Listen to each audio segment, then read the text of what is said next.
Hi everyone, welcome back to the channel and welcome back for another video. Now, I've done a couple of shard pull videos recently and I've decided I really don't like pulling shards because it just does not go my way. So today, we're going to do a boss in this game that I just love her. And we only get her once every few months, but here's why we should be farming the absolute hell out of her just because we can. Now, I'm obviously talking about the Dark Fae. Now, this boss gave me a lot of trouble for a really long time, especially on the later stages of hard, because I couldn't quite work out why I was like really inconsistent in how I was taking her down. A lot of people say, just treat it like an arena fight, take your best arena champs in, smack it down. Yeah, there's a lot of validity in that. However, I'm going to hopefully teach you today just how to sort of grab and maintain control of this boss so that you can take it on whatever stage suits you and you're just going to get it down 100% of the time. Let's do it. Guys, before we go ahead, just letting you know there will be a promo link. It's going to be in the pinned comment and the description of this video. If you're looking for maybe a fresh start in Raid, maybe you just want to recommend the game to a friend, it's going to get you off to a solid head start with the likes of Elenaril, Fayne, Uugo and Tagoar as you level up your account. And if you want that, just follow these instructions. Log out of Plarium and Play on your PC and uninstall the game. Click the link in the description and register with a brand new email address. Launch the game, complete your tutorial, go to your inbox and claim your first free champion. Like I said, this is a really good one. You don't want to miss out. Just click the link, get started today. So why is the Dark Fae so important and how do we get her down? Now, in terms of why, it's very, very simple. She allows us to go into the forge and craft lethal gear. Now that is basically savage gear, except with a 4-piece you also get 10% crit rate. So that just reduces the stat requirements you need from the gear itself. Very, very cool, super high end. Most end game players really rely on lethal and it will kind of serve you from the beginning through to the end of the game. You kind of don't want to miss it because it's actually really solid and it's free. It doesn't even take energy to farm Dark Fae because you get your keys every day. So let's talk about what I think is the easiest way to get her done. Here's the team that I've put together. I have tried to make it as free to play friendly as possible. There's no legendaries, there's no mythicals. However, we could maybe talk about some potential replacements to kind of speed the whole process up. But I've ordered it so that the fastest champion is at the top and the slowest is at the bottom. Now, because of some masteries I've done, Bella does actually overtake Fayne sometimes. So I'm just going to quickly mess with the preset so that we don't have that happen to us, because that would be very annoying. We'll just leave it like that. Cool. So, right. Everyone in this team has some form of ability to manipulate turn meter. And in my opinion, that's the best way to take down this boss. If the boss never gets a turn, and believe me, she hits incredibly hard. If she never gets a turn, she'll never hit you and you'll just sail your way through the fight. Now, it's not the fastest run. It probably take about 2 minutes on floor 120 hard, but you know what? It's an AFK fight, like most fights in this game. Multi-battle, background, leave, go do something else or cleanse your gear. So, Deacon, he's got his A3, which not only fills your turn meter, but reduces the enemy turn meter. Very cool. We've got Allure with her A1. It's a 3-hitter and each hit decreases the target's turn meter, providing it's a crit. So we have to make sure we build crit into her kit. Fayne is my DPS, but not only has she got her big AoE hit here, her AoE actually fills her own turn meter back up, and her A2 is a little bit like Cold Heart's A3 in that it can fully deplete the target turn meter. Very cool, lots of control. Ruella is basically just a god tier debuffer, but with her A1, she's reducing turn meter, and with her A3, she's boosting turn meter. Very cool. And then Cold Heart. Everyone knows about Cold Heart. She's got the Heart Seeker, full turn meter depletion, and an enemy max HP hit. Very cool, and it's an incredibly accessible team. So what I'm going to do is I'm just going to jump into the run. Now, the waves are not particularly fast, because I've kind of turned off everyone's abilities. They're just pretty much running with their A1s. And the only reason I've done that is on floor 120 hard, you can run their skills in round 1. If I used all their skills now, they wouldn't be ready for when the boss comes, and that will kind of trip us up and kill us. So it's not going to take too long to get through the waves. A few moments later. Okay, here we are at the boss. And as you can see, the Dark Fae has made an exact mirror of our team. they're the same stats, they're the same speed, they've got the same gear on them. You know, if you built your Deacon with 150,000 HP, then this Deacon here would have 150,000 HP. You are fighting yourself. In order for this to be a fair fight, you start one speed higher than the enemy team. Otherwise, they would take a turn and just destroy you. So here's how it works. We're going to put it on 1x speed, and we're just going to go on auto. So Deacon is going to open with his team boost on turn meter, but it's also going to reduce the enemy turn meter. As you'll see here, they've all had their turn meter decreased. Very cool. He's then going to go in with his AoE drop defense.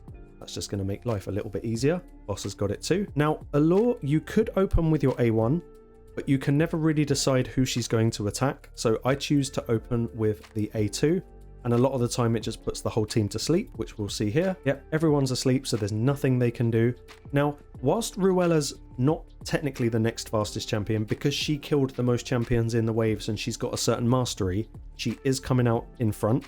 I might fix that at a later date, but normally Fayne would go now and just kill everyone, but it's not how it's turned out, so I'm just going to use Ruela's A3, which should be on the auto. There you go.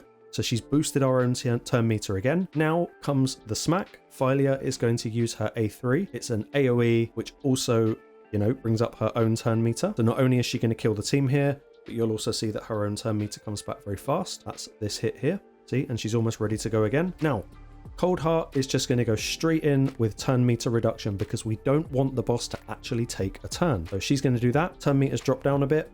Really cool.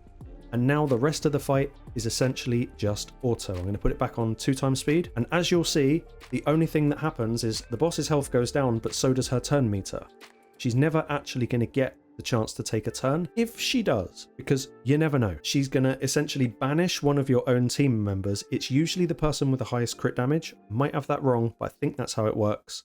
And you'll have to kill your own teammate and then carry on with the fight. But yep, as you can see, we're just whittling the boss's HP down.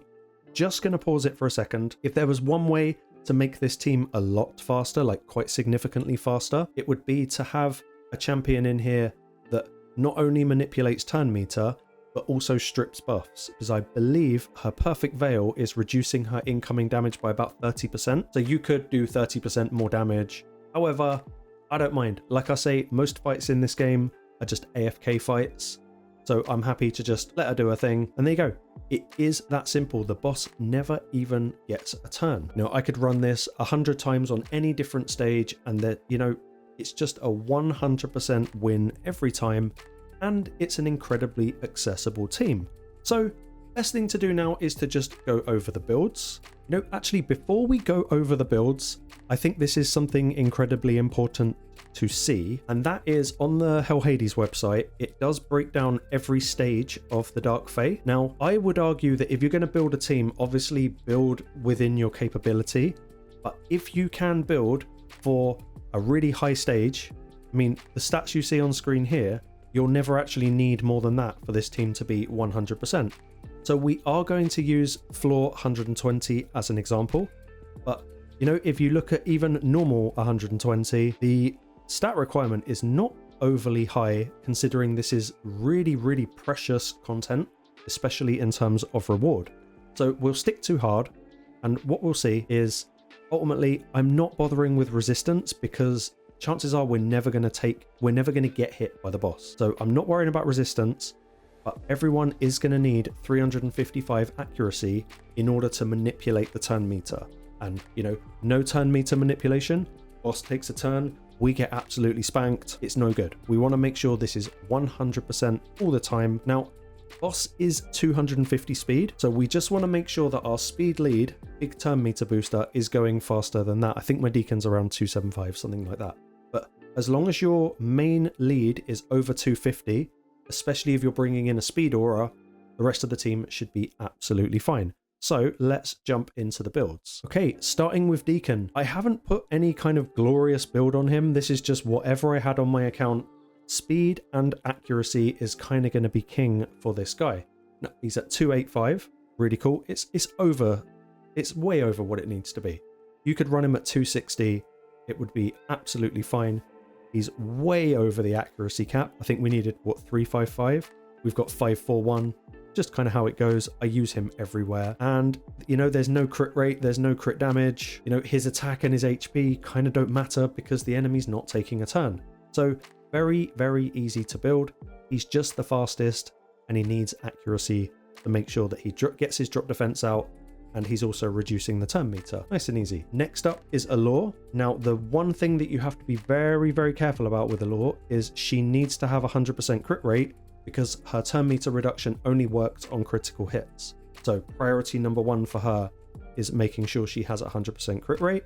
I'm actually over the cap, just how it came out, but as you can see, she's got way more speed than she needs to have, and she's got plenty accuracy to land. And you know, just as an overview of what's on the gear, it's just stuff like speed and crit rate and accuracy. You know, nothing special about her gear. There's no god tier gear on this champion. It's just whatever I had just to make it work. Speed boots, accuracy chest, probably a defense banner, not even an accuracy banner. Defense, just survivability and speed. That's all we want from her. Nothing special going on there at all. Now, the nuker, Hylia, I would argue that her gear is probably the most important, because I want to make sure that when we fight our mirrored selves on the hardest stage like floor 120, I just want to make sure that she only has to hit once and everyone dies. So I have gone with a Savage and Perception. Like I say, she needs accuracy. These are her stats. She's way over crit cap. She's got a ton of crit damage. She's at 233 speed, so technically she's slower than the boss.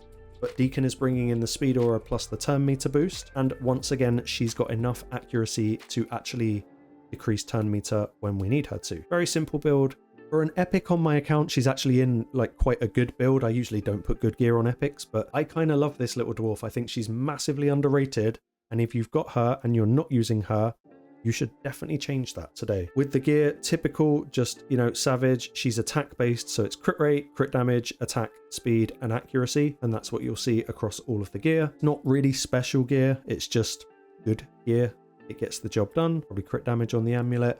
There's loads of room for improvement. There's loads of glyph room and, you know, ascension. It's not a difficult build. Next up is Ruella. Now, she's absolutely awesome. She is in a kind of DPS set, and that's just because I use her in a bunch of content. She's really handy in places like Cursed City. Here are her stats. She's only at 222 speed. It's absolutely fine. She's crit capped. She's got a ton of crit damage. She's got a lot of accuracy. There's nothing more to her than that. Her attack is quite low considering her crit damage. But, you know, that's not why she's in here.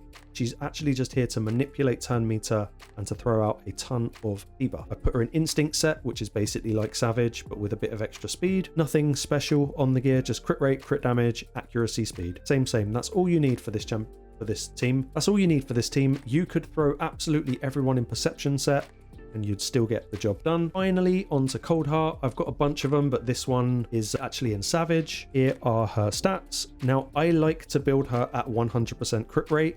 I know that her A3 puts 30% crit on her, so you could build her at 70%, but I like her to be useful everywhere all the time. So I want to make sure she's critting, especially because she's in a Savage set. It'd be a bit of a waste if half the time she wasn't actually crit. She's at 220 speed. Like I say, boosted by Deacon, so she will get ahead of the boss. Decent crit damage, it's nothing crazy, and she's got just enough accuracy to reduce that turn meter. Very cool. That's kind of it. It's an incredibly simple team, and it's an incredibly simple boss. Like I say, this will work any difficulty, any stage. Now, let's talk kind of replacement suggestions. Like I mentioned, the fact that the Dark Fae has a veil on her is reducing her damage. So right off the bat, I would argue that as a speed lead, yes, you could use Deacon. Anything that reduces turn meter as well as boosting it. Now, one kind of obvious choice for me would be Lysandra, if you've got her. A3, you know, turn meter boost for you, decrease for them, and it's actually 30%, not 15%. She's very cool. If you're lucky enough to have the mythical lizard Lazarius, he has the same thing. It's a boost plus a reduction. Very, very cool. Any turn meter booster, ideally that also reduces, you should be absolutely fine. Plus, it gets to a point where the faster you go, you might not actually need to reduce the turn meter on your booster. Just play with it, see how it comes out. DPS, there's a ton of options. Like I say, I like using Hylia because she's also got the ability to manipulate turn meter.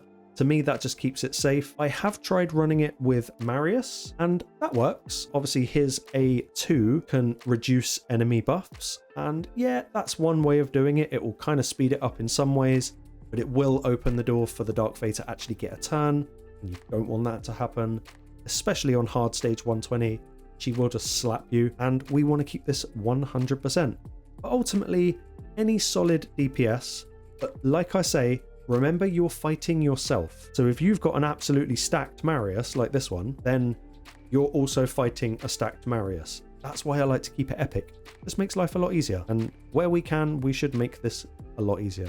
Doesn't always work, it's just how it goes. But yeah, that's all I would really recommend for replacements. There doesn't need to be much more to it. Like I say, you could blow this boss out the water with just 5 really good DPS champs, but I like it to be 100%. That way I can just walk away, come back, and it'll all be done. Now, I have one final tip for you, and granted, it's been a few days now, so you could say, Dan, you're way too late for this. Why didn't you tell me before?